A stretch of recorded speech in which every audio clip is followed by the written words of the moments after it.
Emilio Figueredo fue nuestro representante en las Naciones Unidas, pero mucho más importante que eso, que es muy importante, es todo el trabajo que está haciendo, que es un trabajo histórico y de colección a lo largo del año, con las mentes más lúcidas del país, aportando sus conocimientos de lo que está pasando y de lo que debería hacerse para que el país funcione.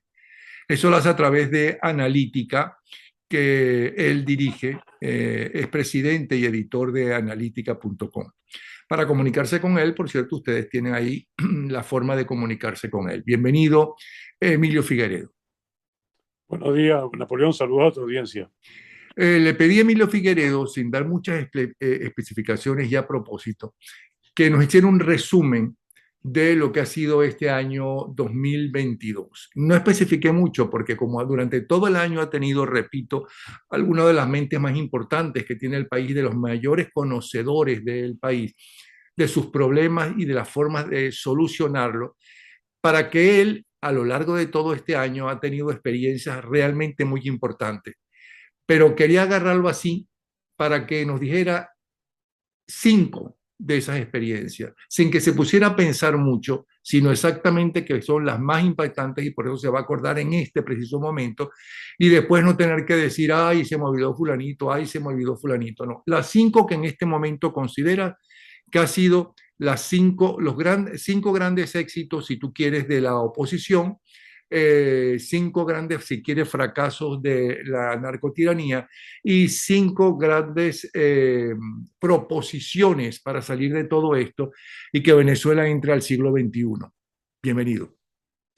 Es difícil hacer ese balance porque el panorama cierra el año 2022 con muchos hechos negativos y algunos pocos positivos, pero siempre los hay, que hay que irlos pescando, ¿no?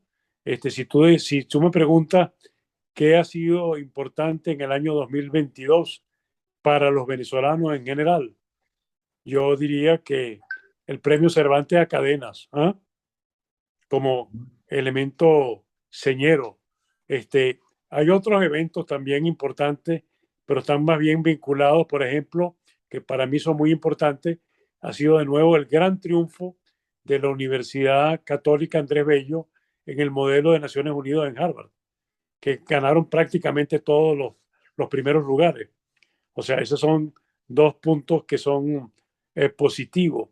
Yo diría que ya en el término político, fue positivo el encontrarse en México y tener un primer esbozo de acuerdo, que podía ser, si se cumpliera, un paso importante hacia lo que viene por realizarse. Sin embargo, después de que todos cantaron que la oposición había prácticamente claudicado, resulta que es en el chavismo en el que hay más reclamos a Maduro. Le dicen, ¿qué conseguiste tú ahí? Nada. Ahí no entra ninguna plata, porque lo del programa de Naciones Unidas tarda por lo menos, Napoleón, yo que tengo experiencia en esa materia, por lo menos un año antes de implementarse, porque son garantías, seguridades. Primero hay que crear además el mecanismo jurídico al cual se le pueden entregar los fondos que están controlados, o sea, los activos en Londres, etcétera. Eso no puede ir a la nada. Y paradójicamente, hay algunos en la oposición que yo no sé si tienen cerebro o qué es lo que tienen, o simplemente es una rivalidad que yo llamo la rivalidad de los tres mosqueteros. Los tres mosqueteros fueron Julio Borges, Leopoldo López y, ¿cómo se llama? Capriles, que todo gira en torno al pleito entre ellos tres. Entonces, eso ha sido un inconveniente muy grande porque llegan al punto de que quieren disolver la Asamblea de 2015. Yo digo, si disuelve la Asamblea de 2015 para sacar a Guaidó de la presidencia interina, ¿a quién le corresponden los activos? Napoleón, a Maduro. Si no hay, sí, ficciones jurídicas son todas, empezando por el Estado. El Estado es una ficción jurídica. El gobierno provisional, la Asamblea de 2015 son ficciones jurídicas, pero son ficciones jurídicas aceptadas por quién, por 60 países, por los Estados Unidos, etcétera. Bueno, ahí está un gran dilema que no se resuelve sino el 5 de enero.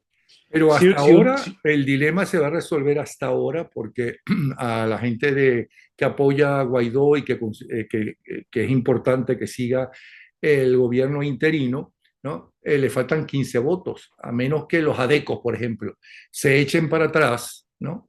Y apoyen el interinato, que en este momento no lo están haciendo abiertamente, pues se acaba el interinato y será como tú dices, pero todo es que ese lo peor es que dinero están lo va a acabando con la manejar el narcorrégimen. asamblea. Porque entonces, ¿cuál es el problema?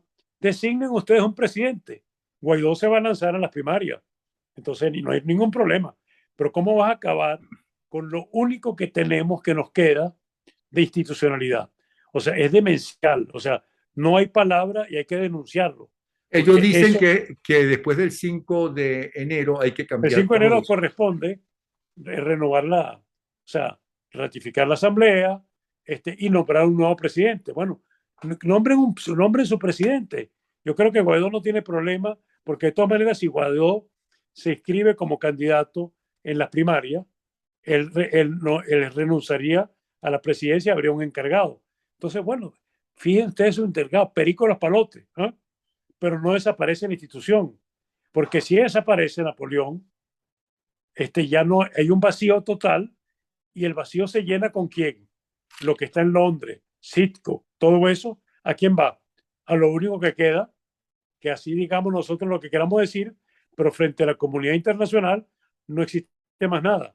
En este momento existe el gobierno, como lo quieras llamar, de Maduro, y existe lo que es la parte, digamos, legítima, y por eso es que insisten tanto que se tienen que hacer elecciones libres para determinar la legitimidad del próximo gobierno en 2024.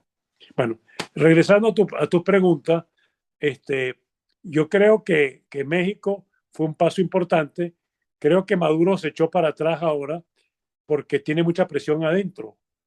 Le dijeron, ahí lo único que conseguiste fue tú y Silvia, que liberaron los sobrinos y eso, pero ¿qué quedó para nosotros?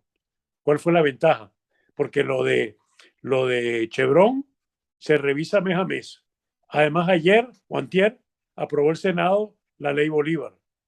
La ley Bolívar es una apretada de tornillo movida por los republicanos que va a ser durísima, porque establece una cantidad de restricciones para todo aquel que tenga negocios con el gobierno considerado por el Congreso norteamericano como ilegítimo, que es el de Maduro. Entonces, si no se sientan en la mesa y no Pero sienten eso la significa negociación, entonces que ese acuerdo con Chevron, según esta nueva ley, no se no, puede no, bajar. no va a avanzar con esa nueva ley a menos que se cumplan las condiciones. ¿Por qué le dieron estas condiciones? ¿Con qué título? Subject to, como dicen los americanos, a que tú te sientes, hicimos ya la primera parte, la parte humanitaria, ahora vamos a resolver la parte política. Y la parte política está basada esencialmente en la realización de elecciones libres y verificables.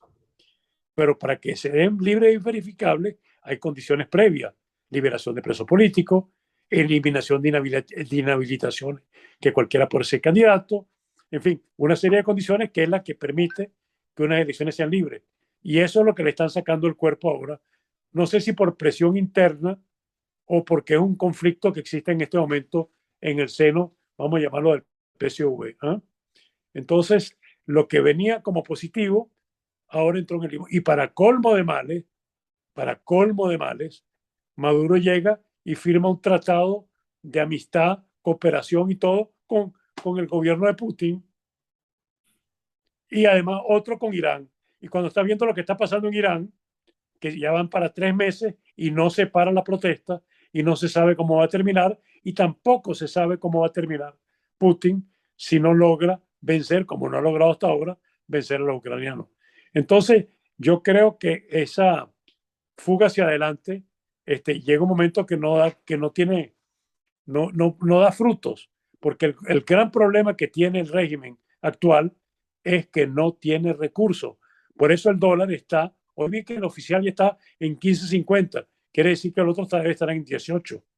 ¿Y por qué está en eso? Porque no tiene cómo detenerlo, porque no tiene ingresos. Esos ingresos se los facilitaba Rusia, tenía una serie de activos allá que no lo van a ver más nunca, porque si algo tienen tradición los rusos es no pagar sus deudas.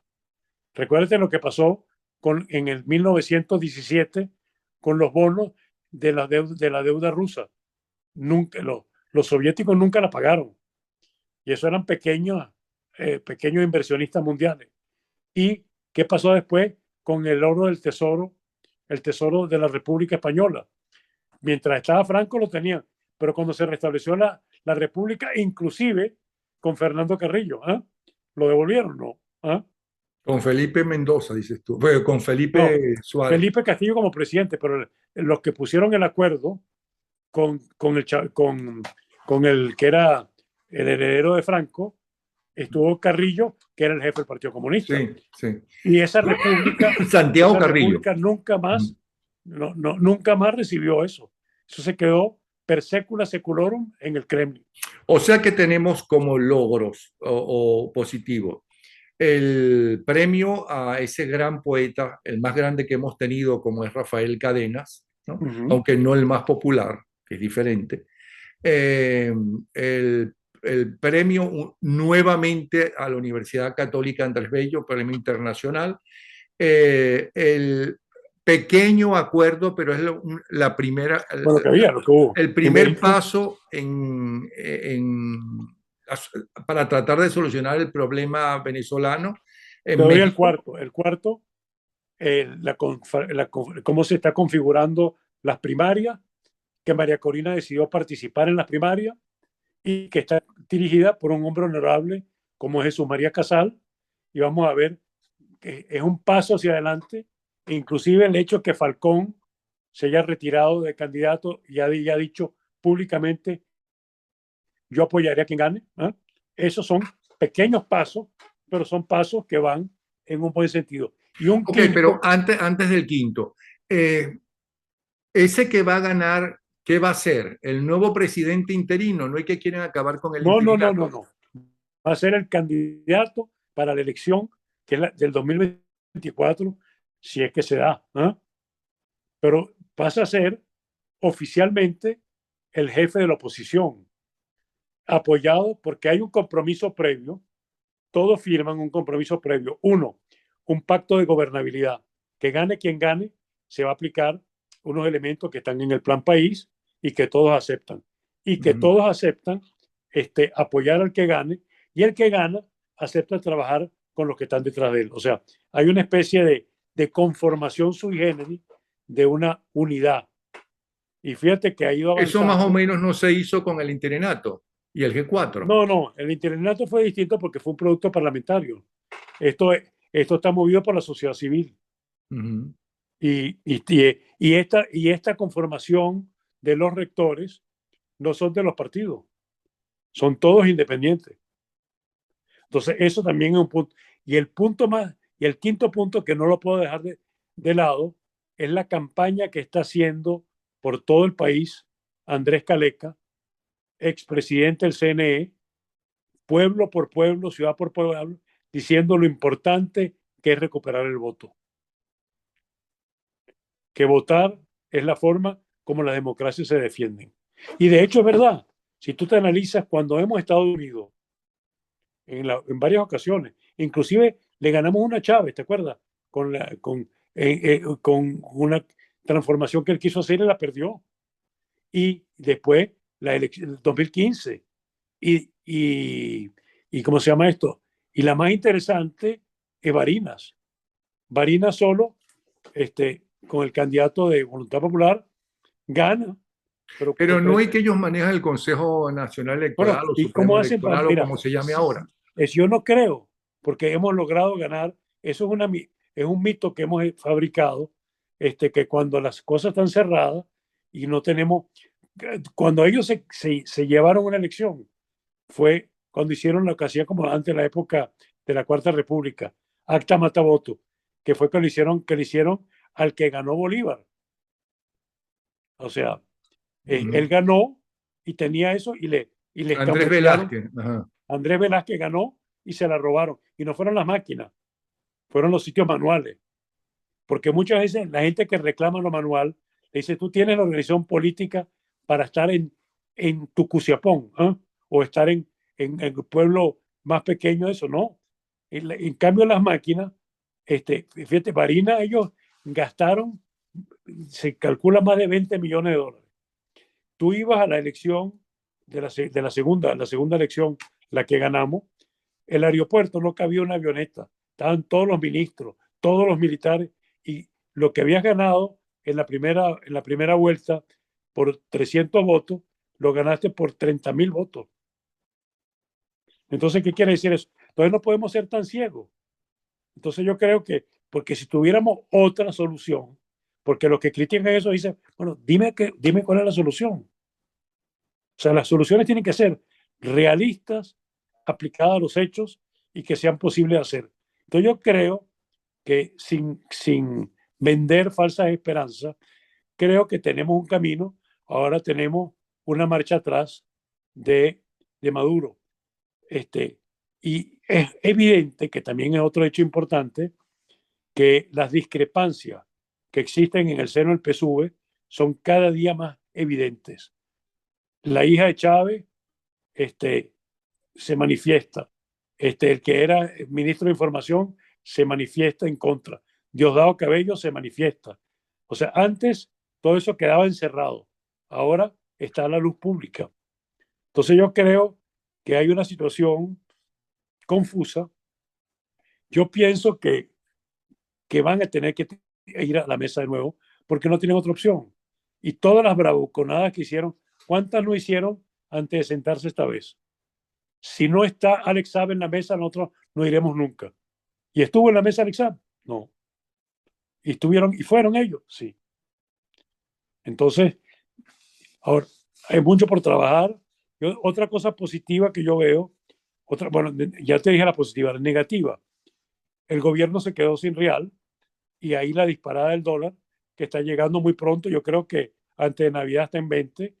¿Pero qué significa que esté en 20? Que el salario mínimo se fue para el piso. Un profesor universitario que ganaba nada maravilloso, $110 o 120 al mes, gana Los 20. mejor pagados cuando la Cuarta República de toda América Latina. Por eso sí le han pagado de verdad. Uh-huh. Ahí, segundo, como dijo en un programa que tuve, en uno de los foros que tuve, que dijo una frase muy acertada, ¿no? José María Nogueró le dijo, sin financiamiento no hay paraíso. En Venezuela no hay financiamiento. ¿Tú te acuerdas cuántos carros no compraste tú firmando unos pagarés y unos giros en tu vida? Uh-huh. Tu vivienda o tu apartamento no lo compraste con crédito. Uh-huh. ¿Y cuántas cosas no resolvíamos con la tarjeta de crédito? Las íbamos pagando, pero teníamos crédito. Y ahora en Venezuela no hay crédito. Y no acaban de definirse, de dolarizar, que permite los préstamos en dólares. Si hay una cierta cantidad de dólares, permítelo. Y por lo menos se puede inyectar al sector productivo. No, porque es una mezcla de resabios ideológicos. Entonces, fíjate, te amenazan a cada rato con regresar al control de precios. La primera vez duró ¿cuánto? 3 horas, 4 horas. ¿Te acuerdas? Que pasaron una lista y desapareció. Después Uh-huh. salió en el Congreso, o en la Asamblea, Jesús Faría, a decir, viene los precios, vamos a combatirlo con los precios. Hasta ahora no lo he visto en Gaceta. ¿Y tú? Tampoco, ¿no? Entonces, hay esa mezcolanza de que lo que sucede realmente es que no saben qué hacer. Porque hoy, este gobierno, o este régimen, como lo quieras llamar, es el que depende más que ningún otro en la historia de Venezuela del sector privado.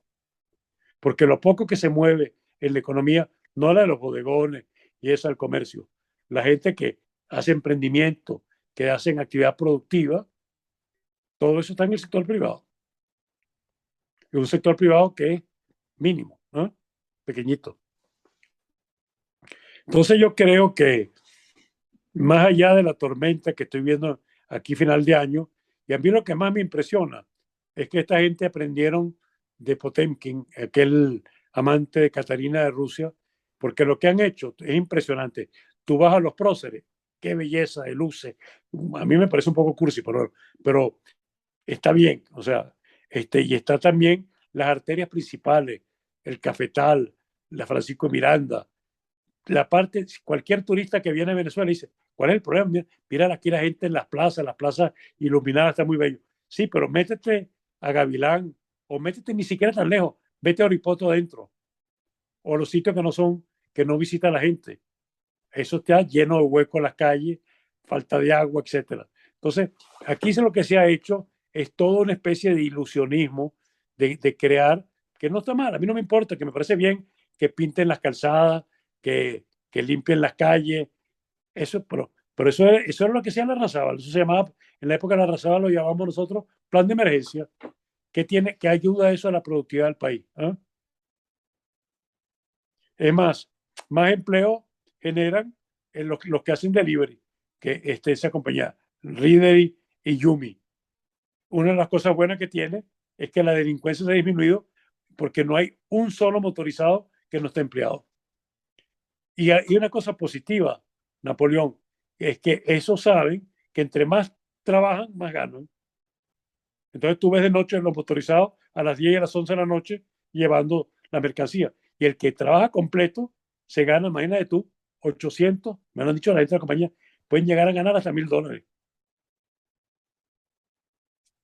Ah, bueno. Entonces, ¿Qué otro punto quieres desarrollar? bueno, yo creo que hay que, lo que más me interesa y he intentado hacer con los foros es un trabajo de pedagogía política, pedagogía económica, pedagogía ética, y para que la gente entienda y no reaccione a la primera noticia, porque somos un susceptible a caer una noticia buena y el país se inunda de mensajes gratificantes, estamos contentos, y una noticia mala y entramos en un ciclo depresivo. Yo lo que pido es reflexionen un poco antes de reaccionar, vean las cosas en el contexto, no solamente, y Venezuela no es el ombligo del mundo, vean qué está pasando en el resto del mundo y qué efecto puede tener eso sobre nosotros, positivos o negativos. Y eso es lo que yo intento explicar a través de los 105 foros que hemos hecho en los últimos 2 años. Que son Nos dimos históricos y de colección y te felicito y están y ahí, lo puede espero decir, que lo el que los quiera ver, transcriba y lo publiques en varios libros, porque es la bueno, historia de esta época del país. y cualquiera lo puede ver, se mete en YouTube y va a Analítica TV, y no solamente esto, verá otros hechos históricos, en grabaciones hace 12, 15 años, a Teodoro Petkov, a mucha gente que ve lo que decían en aquel momento. O sea que esto no es una cosa nueva, pero lo que sí vamos a hacer el año que viene, vamos a trabajar en un índice, que tenga un índice en la página analítica temático, foro de petróleo, foro de educación, foro de tal cosa, y Bien la bueno. gente puede verlo y lo toca y va y lo ve. Porque yo creo que eso es una biblioteca virtual de inmensa oportunidad. Y ahora, por ejemplo, en enero, te doy un anticipo, vamos a hacer un foro que ya lo tengo cuadrado, porque yo los cuadro con tiempo antes, ¿qué es ser venezolano? Tengo 3 historiadores y una antropóloga. Y van a contar desde la colonia hasta nuestros días en qué ha consistido el ser venezolano y cómo las diferentes olas migratorias, la de los alemanes a mitad del siglo XIX, que llegaron acá, después los del Medio Oriente, los corsos, los italianos, los portugueses, Los los colombianos, españoles, los los colombianos, españoles, o sea, y cómo ellos se venezolanizaron. Tú ves un hijo de español, un hijo de italiano, un hijo de judío, un hijo de corso, es igual, come las hallacas, es del Caracas o del Magallanes o de La Guaira, los más atrevidos, este, y podemos hablar entre nosotros y hablamos con la falsedad y las verdades. Pensamos en la Venezuela heroica, defendemos el Esequibo, ¿eh? Todos, pero lo que sí es importante que quiero resaltar, que Venezuela, que fue un país de inmigración, casi como los Estados Unidos, Venezuela es un melting pot, ¿eh? uh -huh. Es el único en Sudamérica que tiene esa dimensión. porque Colombia, los españoles y punto.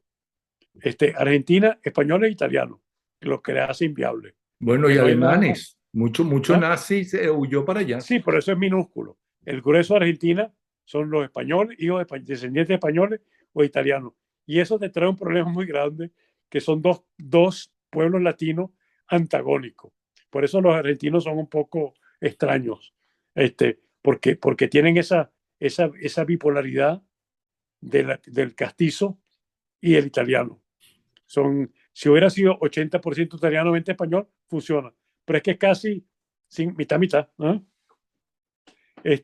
Pero si tú vas a Perú, nada. Y vas a Bolivia, nada. Chile un poquito de alemanes. Pero Venezuela no. Venezuela en 1954, 55 tenía 5 millones de habitantes y llegaron un millón de migrantes. Eso es ¿cuánto? El 20%, 25%. Y eso cambió los hábitos alimenticios, cambió todo, cambió la construcción de edificios. O sea, hay que ver el país que hizo la emigración, qué es lo que los emigrantes venezolanos van a hacer en esos países.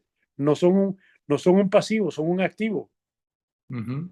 porque el venezolano que fue tiene cierta preparación, es toero, que las circunstancias lo han hecho saber un poco de todo y es sobre todo muy adaptable.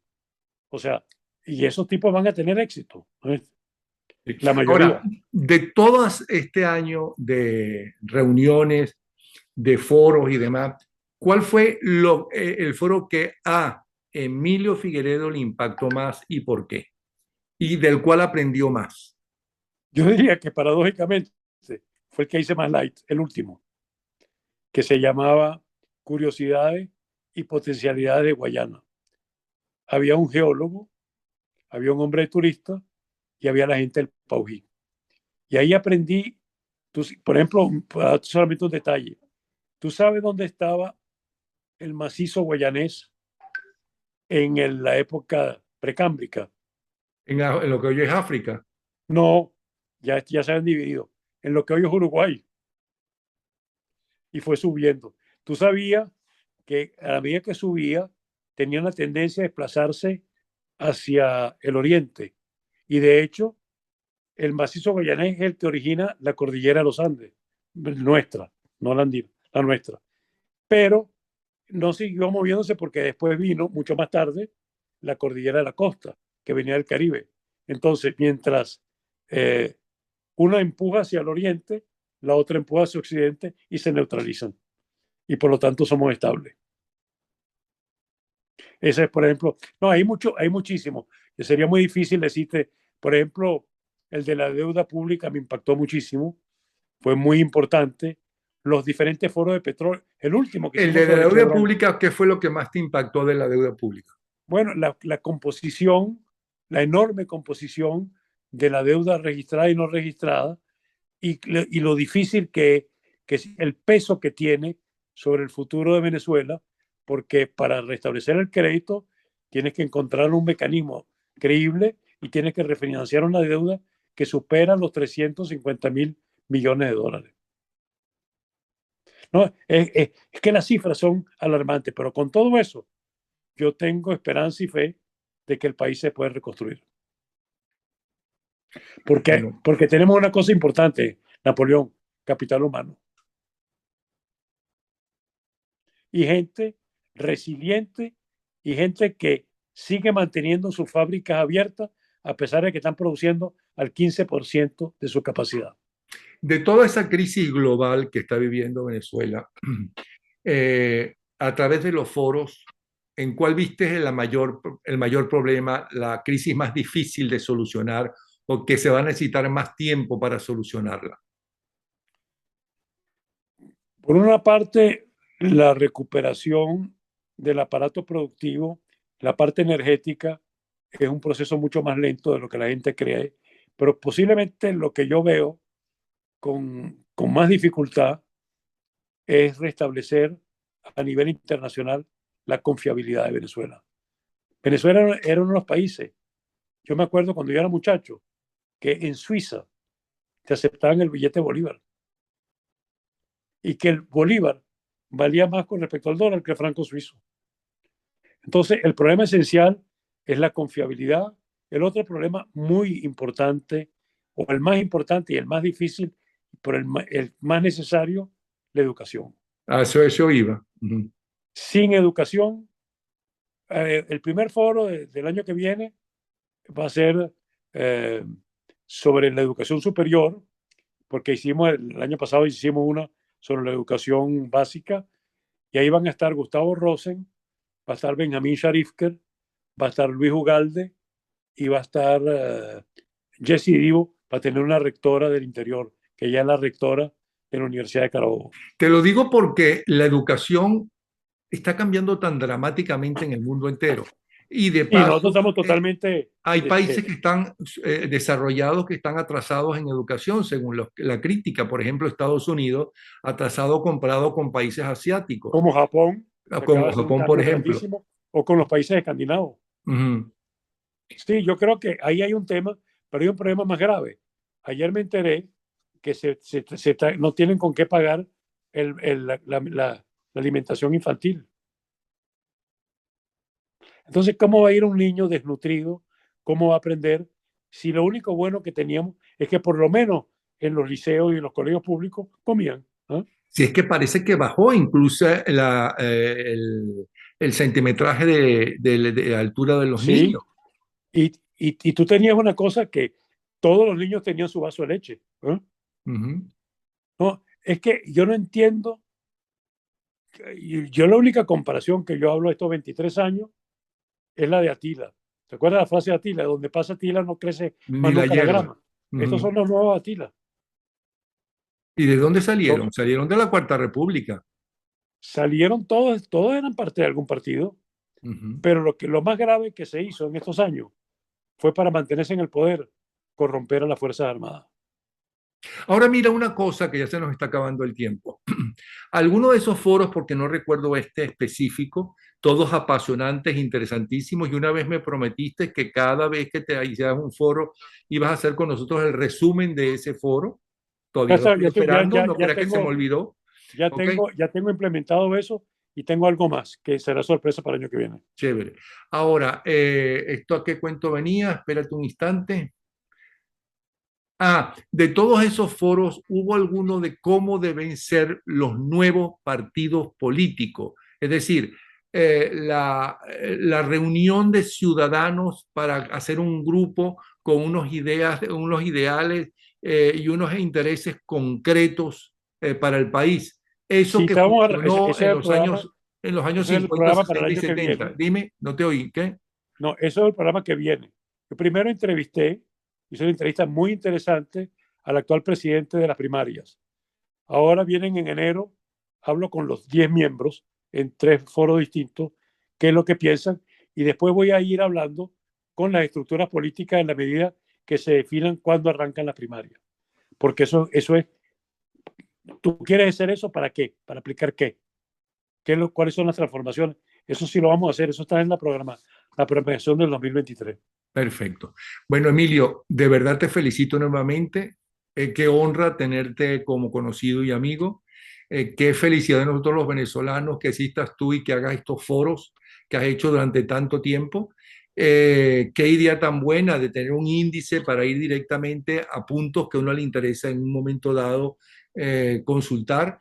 Y además para aportar ideas para el presente y futuro del país. Un abrazo, Tú sabes Emilio. que además un punto adicional, una funcionaria de la Embajada de Francia me dio los mecanismos, me dice, tienes que ponerle a todos esos foros que tiene subtítulos en inglés para que lo vean gente, no solamente habla española, sino son tan buenos como hacen los subtítulos de las películas. Eso ya es parte de la inteligencia artificial. Pero tú sabes que hay una app que te lo hace, ¿no? Tiene algunos errores, pero que se pueden Claro, corregir. pero puedes entender. Tú a veces te Ujú, das cuenta que hay algunas cosas, pero entiendes la esencia, ¿viste? ujú. Sí, sí, sí, sí. Y eso lo puedo hacer ya hacia atrás. Pongo la máquina a trabajar y mis ciento y pico de foros aparecen de pronto de la noche a la mañana, que la gente hablando con su subtítulo en inglés. Bien bueno. Te felicito. Bueno, muchas Un gracias. abrazo, Hasta Emilio luego. Figueredo. Y ya saben que pueden seguir todos estos trabajos a través de @analítica.com. Un Y abrazo. los foros en YouTube, Analítica TV. Chao.